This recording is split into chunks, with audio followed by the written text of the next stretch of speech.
Donc voilà, je reprends, désolé, donc on a dû refaire une nouvelle session. Ça ne sera pas très long, Inch'Allah. Donc on reprend ici. Tous les verbes normaux se conjuguent de la même manière. Donc tous les verbes sahih, ils se conjugueront de la même façon. Seule la voyelle de la deuxième radicale, c'est-à-dire la deuxième lettre de la racine, est variable. Cette voyelle qui est imposée par l'usage est indiquée dans les dictionnaires et lexiques. Je vais m'expliquer rapidement tout de suite. On va prendre à la fin le lexique de ce livre-là. Par exemple, regardez. Le verbe atasha. Atisha. Voilà. Atisha, on dira ya'tashu. Il y aura un signe à chaque fois en langue arabe. Il sera là. Ça veut dire que c'est le verbe au passé. Et ça, c'est ce que ma lettre du milieu va avoir comme voyelle au présent. On devra dire atisha ya'tashu atashan. Atisha ya'tashu atashan. Ou je sais pas moi, arafa. Regardez, c'est plus facile avec arafa. Arafa ya'arifu ma'rifatan. Vu que c'est un verbe qu'on a vu dans la leçon aujourd'hui. Arafa ya'arifu ma'rifatan. Donc arafa, c'est le verbe au passé. Il a connu. Et au passé, au présent, on dira ya'arifu, il connaît. Ok? Retenez bien ça parce que c'est ce qu'on a souvent dans les dictionnaires. Des fois, on a le verbe en entier en arabe. Aujourd'hui, on met un signe, mais des fois, on a arafa et on a aussi, juste après, on a ça. Ya'ari, ya'ari,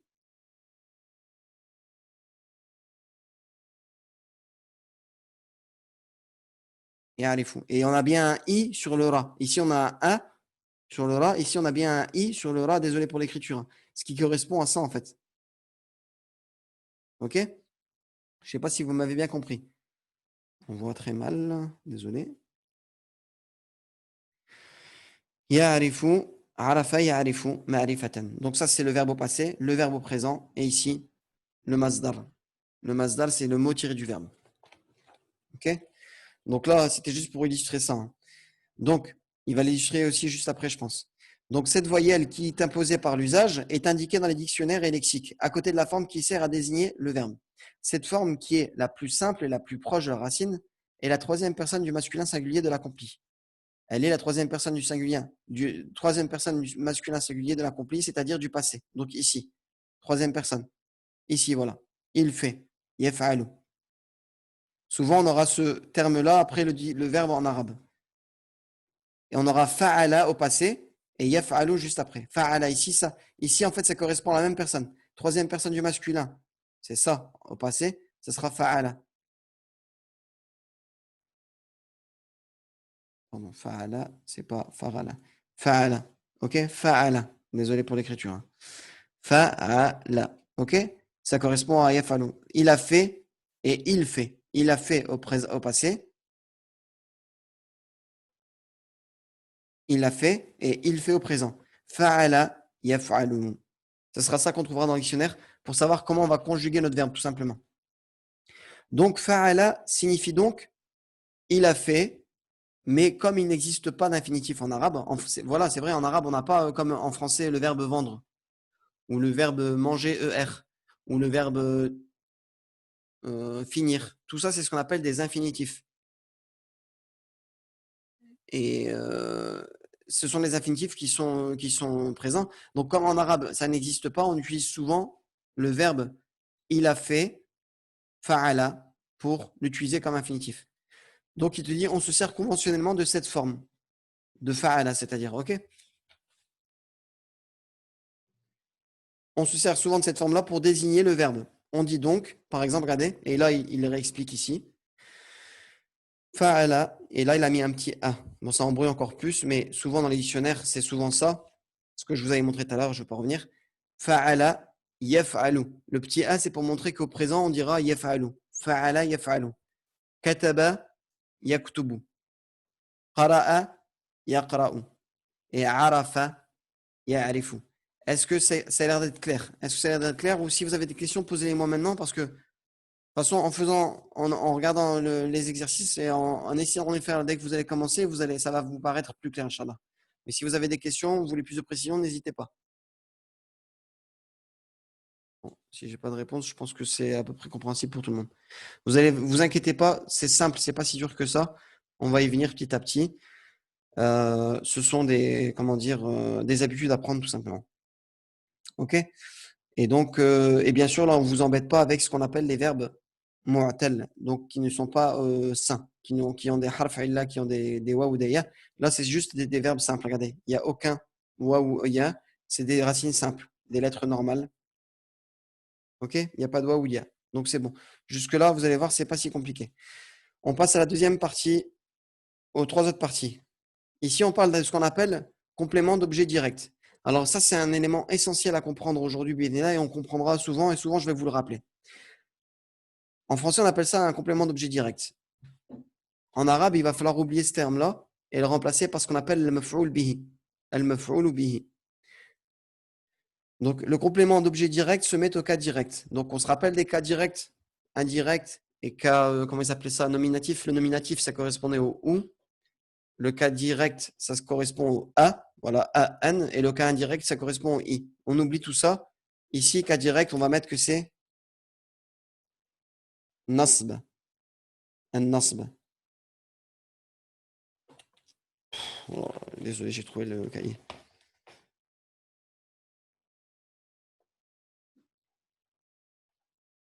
Un nasbu. Ou alors mansoub. C'est pareil, mansoubun. Si vous vous souvenez avec mansoub, on va noter mansoub, mansoubun. OK? Cas direct, c'est mansoub. OK? Donc, ici, je prends ma première phrase. Exemple. Aktubu risalatan. J'écris, moi, une lettre. Donc, cette notion-là que vous allez devoir enregistrer aujourd'hui, enfin, commencer à enregistrer aujourd'hui, je ne vous dis pas de tout comprendre en une demi-heure comme ça aujourd'hui, mais essayez de comprendre. En arabe, on va dire je mange, j'écris pardon, une lettre. En gros, en français, on va dire qu'il y a un sujet qui est le jeu ici. Allez, ici, on va l'analyser en français d'abord. Le jeu, c'est le sujet. Écrire, c'est le verbe. Et une lettre, c'est ce qu'on appelle le complément d'objet direct. C'est la conséquence de l'action. En arabe, on va réfléchir de façon plus simple parce que complément d'objet direct, on pourrait se dire qu'est-ce que ça veut dire à première vue. En arabe, on va juste travailler sur le verbe. On a ce qu'on appelle le verbe et on a celui qui fait l'action et celui qui subit l'action. Donc, on a le verbe ici écrire. OK? Qu'est-ce qui écrit? Forcément, c'est le sujet. Donc, ce terme-là en arabe, dans une phrase verbale, il a un terme, un nom exact. C'est ce qu'on appelle le fa'il. Et c'est très simple parce que cette traduction elle-même, c'est le faiseur. Voilà. La traduction du fa'il, c'est le faiseur. Le faiseur de quoi? De l'action. Le faiseur, qui est en réalité le sujet, bien sûr. Le faiseur de l'action, on appelle ça le fa'il. Le verbe d'action. Et ensuite, la conséquence de l'action, on appellera ça celui qui subit l'action. Al-maf'oul bihi. OK? Retenez bien ça, c'est tout. En arabe, on a le fa'il, le faiseur d'action, le fi'al, l'action, et celui qui subit l'action, la conséquence de l'action, si vous voulez. La conséquence de l'action, bah oui, parce que quand on écrit quelque chose, forcément, ça se concrétise dans quelque chose. Eh bien, j'écris quoi? Une lettre. Je mange quoi? Une pomme. Et c'est pour ça qu'en français, on se pose souvent la question quoi? Dans un complément d'objet direct. C'est comme ça qu'on reconnaît un complément d'objet direct. On va dire, on fait le sujet, le verbe et on se pose la question. Sinon, ce n'est pas une phrase complète. Donc, sujet, donc en arabe, on dira le faiseur, le fa'il, verbe, l'action et le maf'ul bihi, celui qui subit l'action. C'est pour ça que moi, j'ai préféré barrer ici et l'appeler par le maf'ul bihi parce que on fait de l'arabe, on ne fait pas du français. On fait de l'arabe, ok? Après, peut-être que ce professeur-là, il a une autre méthode. Il voit que faut très bien comprendre le français pour apprendre une langue. Et c'est comme je vous disais, plus par rapport aux traductions, plus on veut être un bon traducteur, plus il faut maîtriser les deux langues très bien. Moins on maîtrise une des deux langues, moins la traduction sera bonne. Et plus la traduction sera du. Déjà, on dit que on appelle ça des traductions rapprochées parce qu'il n'y a rien de tel que de connaître la langue elle-même pour connaître le sens véridique de la phrase. Et ce sera toujours des sens rapprochés. Les traductions, ça restera toujours quelque chose d'à peu près et pas de précis. C'est pour ça que le Coran, on ne dit pas que c'est la traduction du Coran, on dit c'est les sens, la traduction avec les sens, enfin, traduction du sens rapproché des versets du Coran. Enfin, je pense que c'est un truc comme ça. Ça sera toujours un sens rapproché. Donc, je ne vous dis pas de ne pas le connaître, vous le connaissez en plus, c'est bien. Vous savez que c'est un complément d'objet direct, ça peut vous aider peut-être. Si vous êtes fort en français, si vous avez été fort en français, vous êtes encore fort en français, c'est très bien. Mais sachez qu'en arabe, on appelle ça le maf'ul bihi. C'est tout, c'est ce que je voulais vous dire en fait. En arabe, on appelle ça le maf'ul bihi, la conséquence de l'action ou celui qui subit l'action, tout simplement. Donc, aktubu risalatan. J'écris une lettre. Ici, par exemple, yarsumu az-zahrata wal ka'sa. Ici, on a un verbe et ici, on a directement ce qu'on appelle le maf'ul bihi. Et en arabe, le maf'ul bihi, il est toujours en A. C'est ce qu'ils veulent vous dire ici. Il se met au cas direct. Risalatan. J'écris quoi? Une lettre. Risalatan. Désolé, une fenêtre s'est ouverte. Je la ferme.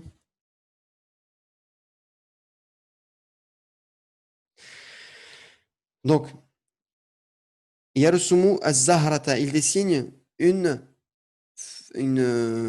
fleur, non, il dessine la fleur, pardon, et le vert. On voit bien qu'il est en A ici et en A ici. Est-ce que vous m'avez bien compris en général ici? Est-ce que c'est clair comme explication? Je sais que c'est tout simple ce qu'il a mis, mais moi j'en rajoute beaucoup à chaque fois. J'espère que je ne vous endors pas. Mais c'est juste pour vous rapporter plus de précision et qu'on comprenne et qu'on avance bien ensemble, Inch'Allah. Ne vous inquiétez pas, de toute façon, à chaque fois on reverra ces règles-là, à chaque fois qu'on fera les corrections, je vous les rappellerai. OK? Mais c'est important de savoir que celui qui fait l'action, c'est ce qu'on appelle le fa'il, et celui qui subit l'action, c'est ce qu'on appelle le maf'ul bihi. Et là, c'est ce qu'on appelle le maf'ul bihi. Et le maf'ul bihi, il est toujours en A. Toujours en A. Là, il ne vous parle pas aujourd'hui du maf'ul, il vous parle pas dans ce point-là, il ne vous parle pas du fa'il, du sujet, il va vous parler ici. Regardez, on y arrive. Donc là, je passe à la deuxième partie. La place du verbe. Donc là, il va plutôt parler de la place du verbe dans la phrase. Il te dit, le verbe peut précéder le sujet comme il peut le suivre. Nous, ici, sujet, on va l'appeler, comme je vous ai dit, al-fa'ilu, et c'est son vrai nom, son vrai terme en langue. عند النحويين. Al-fa'ilu, c'est le sujet. C'est celui qui fait l'action, le faiseur, on va dire, le faiseur. Ok? Donc il te dit, le verbe peut précéder le sujet comme il peut le suivre. En arabe, le verbe, il peut être devant le sujet comme il peut être derrière. Mais souvent, on verra qu'il sera devant. Et il y a certains cas, il le dit ici en plus. Voilà. Donc on regarde. Yarfa'u nadhirun ra'sahu. Il lève Nadir sa tête. Nadirun yarfa'u ra'sahu. Il nous a donné les deux possibilités. Une fois, il a mis le verbe devant et une fois, il a mis le verbe derrière. Le fa'il, le sujet, il l'a mis devant et le sujet, il l'a mis, il l'a mis derrière et ici, il l'a mis devant. Et regardez ce qu'il dit. En principe, il vaut mieux placer le verbe en tête de phrase. Voilà, c'est ce que les arabophones font le plus et c'est comme ça que les véritables arabophones s'expriment. On met souvent le verbe devant. Après, il y a des exceptions, on le verra juste ici, mais on va rester là d'abord. Yarfa'u nadirun ra'sahu. Il lève Nadir sa tête. Et ici, Nadirun yarfa'u ra'sahu. Nadir lève sa tête. Donc, je vous rappelle qu'est-ce que c'est les deux mots que j'ai entourés avec une flèche ici. Ra'sahu et ra'sahu, c'est ce qu'on appelle le maf'ul bihi. On ne voit pas très bien, pardon, il y avait le bihi. C'est ce qu'on appelle le maf'ul bihi. Ra'sahu. Et on voit bien qu'il est comment ici? Mansoub. Il y a un trait au-dessus. Je ne sais pas si on voit bien ou pas.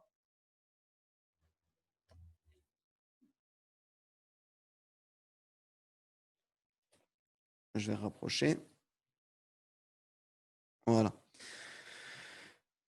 On voit bien ici une fatha, une fatha. Ok, ra'sahu. Et donc, c'est le maf'ul bihi. Ici, c'est le sujet. Donc, on appelle ça al-fa'ilu.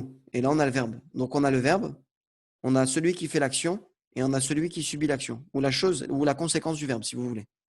Ok? En français, on appelle ça complément d'objet direct. On appelle ça le sujet et on appelle ça le verbe. Ici, on a mis le sujet devant. Ici, on a mis le verbe. Et ici, on a mis le complément d'objet direct. Bien sûr, je l'ai réécrit ici. Je n'avais même pas vu que je l'avais écrit ici. Al-fa'ilu. Donc, al-fa'ilu, c'est ça. Ok? On va dire ce qu'il dit ici. En principe, il vaut mieux placer le verbe en tête de phrase. C'est ce que je vous dis. Si le sujet est indéterminé, il y a des exceptions. Par contre, si le sujet est indéterminé, il doit suivre le verbe. Donc, il n'avait pas mis d'exemple, j'en ai mis un. Si le sujet est indéterminé, donc on prend un exemple d'un sujet indéterminé. Je vais prendre, au lieu de prendre Nadir, qui est un nom propre et qui est déterminé, j'ai pris le mot kalb, un chien. Donc là, je ne vais pas dire le chien, mais je vais dire un chien.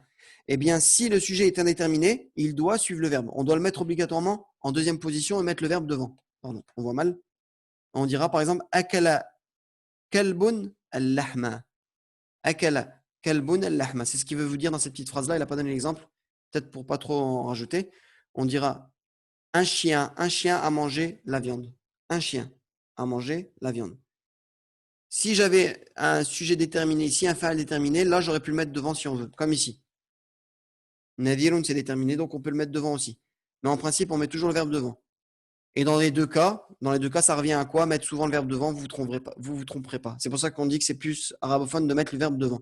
Mais par contre, si un jour vous me dites, si je vous dis de traduire un chien a mangé la viande, vous n'aurez pas le droit de dire kalbun akala al-lahma. Ok? Ça se dit pas. On dira akala kalbun al-lahma. Ok? Malgré qu'en français, on se dit, ça se dit, et il y en a plein qui traduisent comme ça. Il y a plein de gens qui apprennent l'arabe et qui parlent comme ça des fois. Et ils utilisent un indéterminé et ils te le mettent en première position. Et ça, d'après l'auteur, qui est un professeur agrégé en arabe quand même, et d'après moi qui a un petit niveau d'arabe, mais je pense que ça ne se dit pas, ben lui, il le dit. Si le sujet est indéterminé, il doit suivre le verbe. Donc, il doit, c'est un verbe pour dire que c'est obligé. C'est obligé qu'on doit mettre le verbe devant. On doit mettre le verbe devant et non pas derrière. OK? Dans ce cas-là. Il continue. En grammaire arabe, une proposition verbale est une proposition qui commence par un verbe. Donc, en grammaire arabe, une proposition verbale est une proposition qui commence par un verbe tout simplement. Donc, ce qui veut dire en jumla ismiya, elle est considérée en arabe pour avoir une vraie phrase, une jumla fi'liya, pardon, une phrase verbale. Elle est considérée que si le verbe on l'appellera comme ça que s'il y a un verbe qui commence vraiment par le début. Si le verbe n'est pas au début, pour lui, ce n'est pas une phrase verbale. Et après, Allahu alam. Donc, yarfa'u nadhirun ra'sahu. C'est ce qu'il voulait dire, rien de compliqué. Avant de passer à ça, est-ce que vous avez bien compris ce que je vous ai dit là? Est-ce que vous avez bien compris? Que ici, c'est le verbe, ici, c'est le fa'il, ou le fa'il, qui est le sujet en réalité, et ici, c'est ce qu'on appelle le maf'ul bihi, celui qui subit l'action ou la conséquence de l'action du verbe. Il lève Nadir la tête. Si vous me dites oui, alhamdoulilah, on a bien compris, eh bien sachez dès maintenant que le maf'ul bihi, il est toujours en A, la conséquence de l'action du verbe, elle est toujours en A, toujours. Le hu ici, ça n'a rien à voir, bien sûr. C'est le ça qui est important. Et le fa'il, le sujet, il est toujours en on. Voilà, ça c'est important. Ok? Et il y a beaucoup d'exemples dans le Coran, par exemple, où des fois on a même carrément le fa'il qui est derrière le maf'ul bihi. On verra plus tard, je ne vais pas vous embrouiller avec ça. Mais c'est avec ces signes-là qui sont importants qu'on reconnaît qui est le sujet et le maf'ul bihi. Qui est le fa'il et qui est le maf'ul bihi. Qui est le sujet et qui est le complément d'objet direct. C'est important. Parce que si je mets maintenant un n ici, un un ici et un n ici, on va comprendre l'inverse. Yarfa'u, sa tête se lève. Enfin, ça sera incompréhensible puisque c'est un prénom. Mais dans une autre phrase, vous verrez que ça peut changer tout le sens de la phrase. Ok? Donc toujours le fa'il en un et toujours le maf'ul bihi en a. Et je vous donnerai plus tard, je ne vais pas vous embrouiller aujourd'hui, mais il y a des exemples où carrément le fa'il il se met carrément de l'autre côté. Et Allah il parle comme ça dans le Coran aussi. Ça prouve encore plus la fasaha de la personne. Ça prouve encore plus que la personne sait encore mieux parler, enfin, vraiment bien parler. Donc on va rester dans le basique. Et le basique, c'est le fa'il, il est toujours en un et le maf'ul bihi, il est toujours en a. Et le basique et le plus courant, c'est qu'on mette le verbe d'abord en première position. Ici, c'est bon aussi. Pourquoi? Parce que nadir, il est défini. C'est un mot déterminé. C'est pas un mot déterminé, c'est un nom propre. Donc, il est forcément déterminé. Mais avec le mot, comme on a vu ici, kalboun, j'aurais pas pu mettre kalboun devant. J'aurais dû faire comme ça. Yarfa'u kalboun ra'sahu. Un chien lève sa tête. Yarfa'u kalboun ra'sahu. C'est une petite parenthèse, mais vous allez voir dans les exercices, des fois, vous allez tomber dessus et c'est juste pour que je vous prévienne maintenant et c'est pas grave. Si vous ferez l'erreur plus tard, on corrigera, Inch'Allah. OK? Enfin, dernière partie, la négation. Là. Donc, la négation employée avec l'inaccompli, donc avec le présent de l'indicatif, est le plus souvent là. C'est-à-dire, quand on va vouloir utiliser une négation avec le présent, on utilisera là et pas ma. La, c'est pour le présent. On verra plus tard que ma, c'est souvent pour le passé. Donc, quand je veux faire une négation avec un verbe, j'irai la a'rifu sahibataki aminata. Je ne connais pas ton ami Amina. Et là, on va en profiter pour je vais vous faire une petite explication avec cette petite phrase-là et vous l'analysez. Regardez. La a'rifu sahibataki. Donc, la a'rifu, je ne connais pas. Quoi? Ça, c'est mon maf'ul bihi. Et il est bien en a. Sahibataki. On l'a bien vu ici. Et aminata, qu'est-ce que c'est? Eh bien, c'est ce qu'on appelle le badal. On l'avait vu au tout début du cours. Qui est exactement ça en fait. Qui est ta copine, je ne connais pas ta compagnonne Amina. Et on voit bien qu'elle a le même statut qu'elle est en un comme sahibataka. Ok? Sahibataki, pardon. Elle est en un, elle est en un, on le laisse en un. Ok? Il y a aussi une notion de. Ici, vous allez me dire, mais il est où le sujet? On ne le voit pas. La arifu sahibataki aminata. Bien sûr, le sujet, c'est moi. Je ne connais pas. En français, tu traduis par je, mais en arabe, on va dire qu'on le reconnaît dans le verbe, mais réellement, on ne dit pas qu'il est dans le verbe. On dit qu'il est al-fa'ilu muqaddar, il est mustatir. Taqdiruhu ana. La a'rifu ana sahibataki. On va dire, en arabe, les nahwin, ils parlent comme ça. Les savants de la grammaire, ils disent que le sujet, il est supposé être, il est caché et il est supposé être le mot moi. Je ne connais pas moi, ta compagnonne Aminata. Bon, c'est une petite précision que je vous mets maintenant, mais pas grave si vous ne le retenez pas maintenant, c'est petit à petit, vous allez vous en rendre compte, Inch'Allah. OK? Et s'il y avait un fa'al à mettre, il serait automatiquement en ou, mais comme il n'est pas là, on ne le met pas, on ne met rien. On met directement le a du maf'ul bihi, le a de celui qui subit l'action. OK? J'espère que je ne vous ai pas trop embrouillé. Donc voilà, le cours d'aujourd'hui, il est terminé. Donc bien sûr. Alors qu'est-ce que j'ai mis ici? Ici, on a le vocabulaire. Désolé. Donc j'ai mis quoi ici? Al-fi'l as-sahih as-salimu. Wa huwa ma khallat hurufuhu al-hamza wa at-tad'if. Je ne sais pas pourquoi je vous ai mis ça, c'est un peu plus poussé là. Donc comme kataba, il dit, là j'ai donné une définition que j'avais lue dans un livre. Al-fi'l as-sahih. Donc le verbe sain exempté de défaut. Il dit c'est quoi? C'est aussi un verbe qui n'a pas aussi la lettre du hamza. Parce que le hamza en vérité ici comme ici, il cache un waouh en réalité ou un ya. Mais on le verra plus tard, je ne vais pas vous embrouiller avec ça. Ici, l'auteur ne considère pas que c'est un verbe. C'est un verbe. Ça, ici, que ce soit ce verbe-là ou ce verbe ici, ce sont des verbes sains pour lui aussi.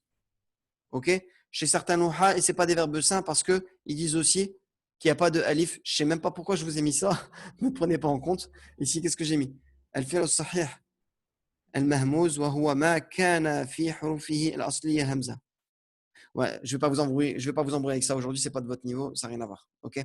Retenez ce qu'on a vu. Aujourd'hui, ce qu'on a vu, c'est qu'un verbe sain, c'est un verbe qui n'a pas de waouh et de ya, comme ici, un waouh de ya, ou que la consonne ne se répète pas. OK? Et tout ce qu'il a mis ici comme verbe, on va considérer que ce sont des verbes sains, tout simplement. OK? Alors ici, il y a un premier verbe, rasama. Alors je vous explique maintenant pour que vous compreniez bien, pour les exercices. Rasama yarsumu. Qu'est-ce que c'est que ce ou ici? Ça voudrait dire que quand je vais conjuguer, là, ici, je vous rappelle que rasama, c'est il dessine. Et yarsumu, non, rasama, c'est il a dessiné, pardon. On a toujours le premier terme au passé et le deuxième terme au présent. Donc rasama, il a dessiné. Yarsumu, il dessine. Kataba, il a écrit. Yaktubu, il écrit. Qara'a, il a lu. Yaqra'u, il lit. J'ai bien dit ça. Kataba, il a écrit. Et yaktubu, il écrit. Ok? Rafa'a, il a levé. Yarfa'u, il lève ou soulevé. Sa'ala, il a demandé. Il a interrogé. Yas'alu, il demande, il interroge. Fa'ala, faire, il a fait. Yaf'alu, il fait.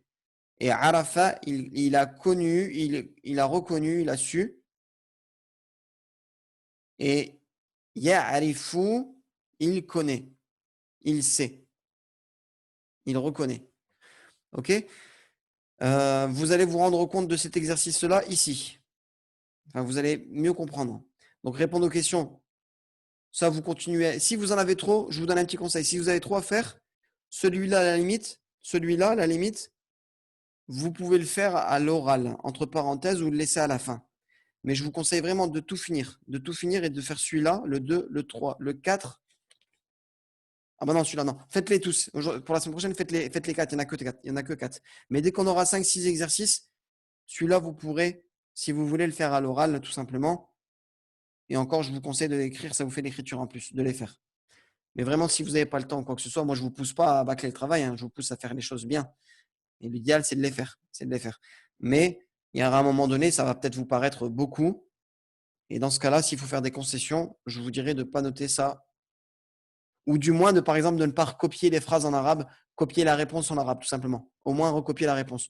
Vous mettrez un petit numéro là, et vous mettrez réponse à 1, et au moins, vous copiez la réponse. Ça vous fera faire perdre moins de temps. OK?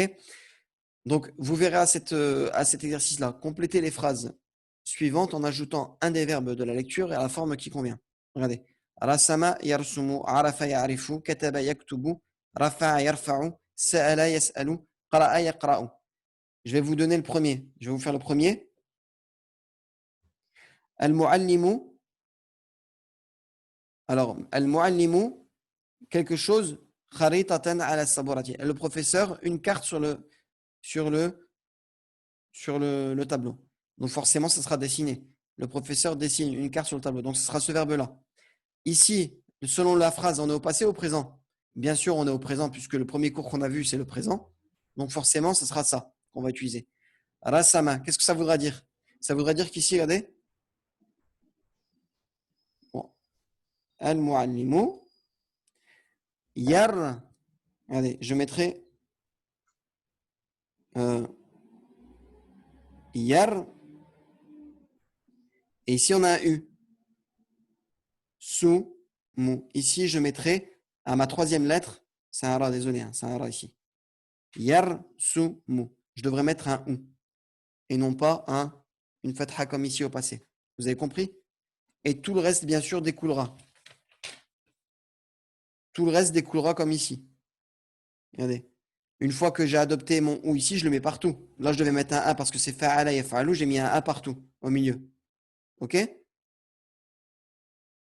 Tandis que si j'ai un ou maintenant, je dirais arsumu. Je mettrai un ou ici. Tef, tar sumu. Le ra, en fait, c'est le fa, il correspond au fa. Ici, le ra, il correspond à mon fa. Le ra, ici, correspond à mon fa. OK? Ici, je dirais tar sumina. Yar sumu. Et tar sumu. OK? Tar sumu. Yar sumu. Tar sumina. Tar sumu. Et ar sumu, tout simplement. OK? J'espère que c'est clair. Ici, en fait, c'est le fa, le ain et le lam. Ça correspond à ça. On dira toujours rasama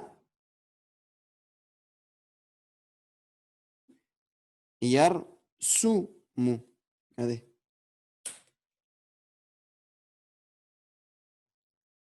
Rasama yar sumu. Est-ce que c'est compris? Le ou qu'on a vu ici, là, regardez, le ou qu'on a vu ici, ils vous ont remis en fait les mots du vocabulaire ici, hein, mais c'est la même chose. Le ou que vous avez là, aujourd'hui, ils vous mettent des lettres en voyelles phonétiques, mais plus tard, vous allez voir, ça va changer. Ce sera comme ça, ce sera un signe comme ça en fait. Ce sera ça. Ce sera ça, pardon. Un trait avec ça, comme dans les dictionnaires en arabe, vous voyez ça. Ça veut dire que ma lettre du milieu au présent, c'est un ou. Elle change. Et ça, il faut l'apprendre par cœur. C'est ça qu'il faut connaître. S'il faut connaître, ce sera le verbe rasama yarsumu. Quand vous apprenez votre vocabulaire ici, vous devez savoir que le verbe dessiner, c'est ces deux termes-là, c'est important. Vous devrez dire rasama yarsumu, kataba yaktubu, qara'a yaqra'u, rafa'a yarfa'u, sa'ala yas'alu, fa'ala yaf'alu et arafa ya'rifu. OK? Très important. OK? Premier terme passé, deuxième terme présent. J'espère que c'est clair, que ça ne vous a pas embrouillé. Donc le premier exercice, al-mu'allimu yarsumu. Yarsumu, et on écrit le suite de la phrase. Kharitatan ala saburati, tout simplement. Et là, attention, piège, regardez. Pas piège, bien sûr, mais anti. Anti. Il va falloir regarder dans votre disque, dans votre livre jaune. Anti, toi au féminin. Donc toi au féminin, je devrais me mettre où? Anti, tu fais en tant que femme. Toi, tu fais donc ici. Deuxième exercice, ce sera, regardez. Anti, darsaki fi kitabiki. Eh bien, toi, ton cours dans le livre. Tu écris ton cours dans le livre. Donc, kataba, yaktubu. Donc, ce sera kataba, yaktubu. Anti, taktubina darsaki fi kitabiki. Taktubina. Tout simplement parce qu'on va reprendre ici. Anti, ça correspond à ça. Est-ce que c'est compris? Anti, taf'alina. Et ben, je vais juste prendre ce tableau-là et je vais reporter. Et sauf que ici, attention, je ferai attention à ça. Ça, c'est pas toujours le même cas. C'est selon le verbe. Je devrais toujours faire attention à ce terme-là. Mais le reste, c'est la même chose. Je recopie. OK? Ça sera anti taf'alina. Donc, anti taktubina. Anti taktubina. Ça donnera ça. Anti. Je vous fais la deuxième aussi cadeau pour vous orienter. Mais là. Anti taktu taktubina. Taktubina. Il est où mon ou? Mon ou de kataba yaktubu. Kataba. Kataba au passé, yaktubu, eh ben il est là. Parce que le ta ici, ça correspond à mon fa. Regardez, mon ain, pardon. Ici aussi, ça correspond à mon ain. Donc c'est cette lettre-là qui change. Pardon, c'est un ou ici. Vous comprenez? Anti taktubina kataba yaktubu. Anti taktubina, tout simplement. Ce sera ça la réponse pour la deuxième. Est-ce que c'est bien compris? J'espère que c'est clair. Si vous n'êtes pas, c'est pas clair, après le cours, enfin dès que vous avez le temps cet après-midi, vous vous posez, vous essayez de faire l'exercice, vous essayez de commencer. OK? C'est un exercice très, très, très important celui-là. Le 2. Le 3, bah, c'est tout simple, hein. Conjuguer au singulier l'inaccompli. Pardon. Conjuguer au singulier l'inaccompli de l'indicatif. Au singulier de pardon, excusez-moi. Conjuguer au singulier de l'inaccompli indicatif le verbe jalasa yajlisu. S'asseoir. OK? Donc, ça sera tout simple. On prendra juste ce tableau-là. Alors, c'est ajlisu, tajlisu, et je ne vous donne pas la reste parce que sinon, je vais vous faire l'exercice à votre place. OK? Troisième exercice. Donc, pour moi, le plus important, c'est le 2. Le 3 aussi, vous le faites bien. Enfin, en fait, c'est pour vous habituer à prendre la conjugaison au passé, au présent. En fait, la conjugaison, elle reste la même dans ce temps-là, elle reste la même pour tous les verbes. C'est sauf que chaque verbe, il a son propre présent, en fait, à retenir. Présent et passé. Kataba yaktubu. Des fois, c'est que des a, c'est facile. Rafa'a yarfa'u. Sa'ala yas'alu. Qara'a yaqra'u. Des fois, c'est un i. Arafa ya'rifu. Et des fois, c'est un ou. Rasama yarsumu. OK? Donc, quatrième, c'est simple. Vocaliser puis traduire un classique. Et dans la prochaine leçon, on ne verra pas. Il n'y a pas de traduire en français pour l'instant. Mais déjà, si vous avez retenu tout ça aujourd'hui, vous l'avez bien compris. Alhamdulillah Rabbil Alamin, c'est déjà beaucoup. OK? Donc là, je vais m'arrêter là. Il reste 4-5 minutes. Si vous avez des questions, bah, dites-le moi. Désolé, du coup, il a fallu un cours complet pour vous expliquer. Donc, c'est normal. Hein, c'est une nouvelle notion. On rentre aujourd'hui dans un nouveau. Ah, voilà, on rentre vraiment dans de l'arabe pur. Voilà. Et à partir de là, on a fait la phrase nominale. C'était une petite partie très importante dans la langue arabe. Mais là, aujourd'hui, on rentre dans les verbes. Et là, on va vraiment apprendre à discuter et à comprendre le véritable arabe. Bien sûr, on commence petit à petit en fonction du texte. Donc, je vous inviterai à re-regarder votre texte parce que souvent, pour les exercices, on peut s'aider du texte. OK? Quand vous allez faire votre exercice, vous regardez votre texte et vous regardez, ah bah tiens, quel temps il a utilisé l'auteur pour. Voilà, regardez. Ya Zainabou. Mada taf'alina. Ici, il a utilisé du présent à la deuxième personne du féminin. Comme ici. Taf'alina. Donc, oh Zainab, toi, fille, anti, mada taf'alina. OK? Je vous invite. Ici, bah, j'écris Nat Aktubu. Et là, il lui parle. Hal ta'arifu Aminata. Elle lui parle, lui dit à un homme. Donc, à un homme, tu lui parles comme ça. Ta'arifu. OK? Et ainsi de suite. Est-ce que vous avez des questions? Est-ce que c'est pas clair pour certains? Et si c'est pas clair, rapidement, je vais essayer de. Non, c'est plus en faisant les exercices que je vais comprendre. Inch'Allah, Inch'Allah. Inch'Allah. Tu vas faire l'exercice, tu vas comprendre. Mais c'est tout simple. Il faut juste que tu te concentres. Et voilà, j'espère que ça va aller. Après, si vraiment, vraiment, il y a des soucis, ben, tu as mon numéro et tu m'appelles, Inch'Allah. OK? Voilà. Donc voilà, là, j'essaie de faire une explication générale pour tout le monde et bah, que Dieu vous facilite et vous inquiétez pas, la compréhension, c'est Allah qui la donne. Il faut juste être sincère et invoquer Allah et faire les sabab, les causes. On peut pas, on peut pas vouloir apprendre l'arabe sans faire d'exercice ou sans, sans réviser ou sans apprendre tout simplement. Il faut le faire. Pour la semaine prochaine, je vous demande donc d'être tous à jour, Inch'Allah, Inch'Allah. et de pas bâcler votre travail, ok? Donc voilà, bah, je vous souhaite une bonne semaine et bonne fin de week-end et qu'Allah vous facilite et je vous dis à bientôt, Inch'Allah. Amin, barakallahu fik. Ouais, fait, allez, salam alaikum tout le monde. D'accord,